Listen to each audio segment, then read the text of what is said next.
Well, it is 6:19 and time now for What's Trending. The Red Bull Paper Wings World Final took flight in an airport hangar in Salzburg, Austria.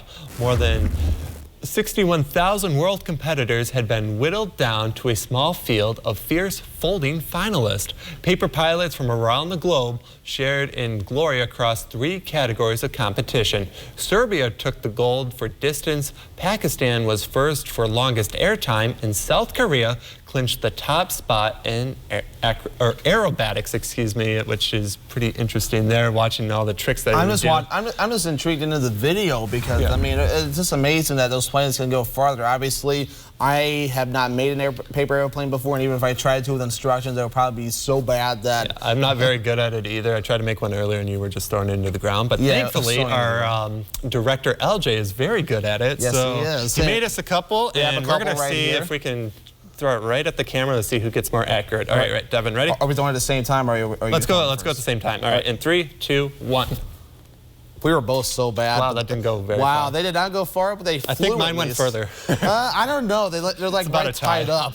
Tied up depending on how you look at it, though. So we're both equally as bad at throwing airplanes as we are at making them. So we'll just leave that to the professionals here. But you want to bring us a little trip back home? State of Wisconsin, because we have another interesting story here. A Wisconsin man who lost his dentures in the Gulf of Mexico last week will be getting them back, and it's all thanks to a bizarre stroke of luck. A Mississippi man vacationing in Gulf Shores just happened to find them while he was snorkeling near the shore, and Aaron Wellborn says he just put his goggles on to look down at the water just to see if he would find anything before he saw the dentures smiling back at him, and Wellborn pulled the dentures to the surface and saw that they had a name on them. The name on the dentures was for Randy Williams, and now Wellborn had a challenge to find the right Randy Williams, and Wellborn took to Facebook, and shortly thereafter the right one was found, and Williams was vacationing to the Gulf Shores.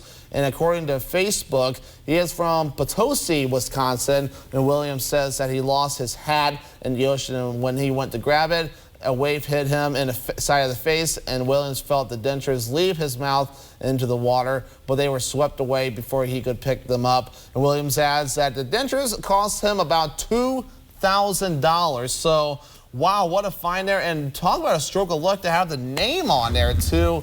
I mean, that's very creative. I know one of my friends, kind of jumping to a little bit of disc golf, though. One of my friends who plays down in Beaver Dam in southern Wisconsin, too, for the fun of it. He has his name and phone number on his discs because obviously, they belong to you. Expensive. They're expensive. You can lose them, too. He's actually gotten discs back that way, and I think it's safe to say this happened with dentures. So I guess if in doubt, put your name and phone number on there. You never know. You might get them back. Yeah, it was great power of social media and kind of a bizarre story. Really, it is just bizarre. losing them in the Gulf of Mexico, and the guy just happened to stumble upon him. And now we got to find that hat. Yeah, well, I don't know if he got it back or not, but right. But it was great to see that he worked together.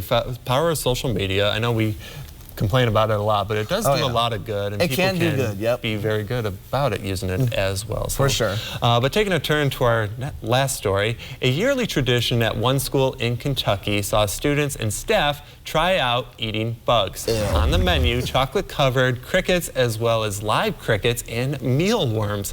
Some students say they were nervous thinking about the bugs, but were not too grossed out about it.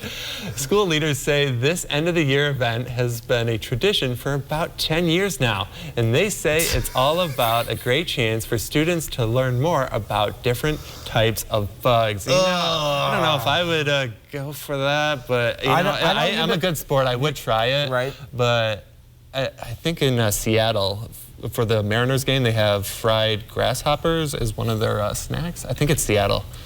I don't know. I'm not a big fan I'm not big of eating insects, so I know you've been wanting to do this story all week, so I thought you may be a big fan of eating insects. I mean, I would try it. I'm a good sport about that stuff, but I don't know if I'd like it or not. I don't know either. I mean, you saw in the video, the kids were also grossed out for it. But they put chocolate on it, so it's probably better. Yeah, anything's better with chocolate, right? Fair point. Yeah, well, almost everything, because there's always that one little thing.